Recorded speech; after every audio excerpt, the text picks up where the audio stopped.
اہلاً و سہلاً و مرحبا، آداب پیش خدمت ہے۔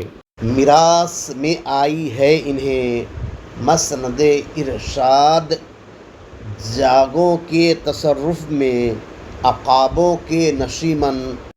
اگر آپ نے اس چینل کو سبسکرائب نہیں کیا ہے تو ضرور کر لیں۔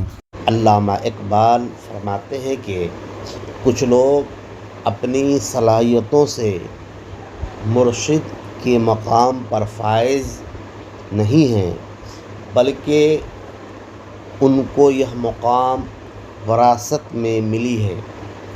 یہ لوگ اس مقام کے قابل نہیں ہیں، اور یہ ناقابل لوگ عوام کے اوپر حکومت کرتے ہیں، جس کا کام پرواز کرنا تھا۔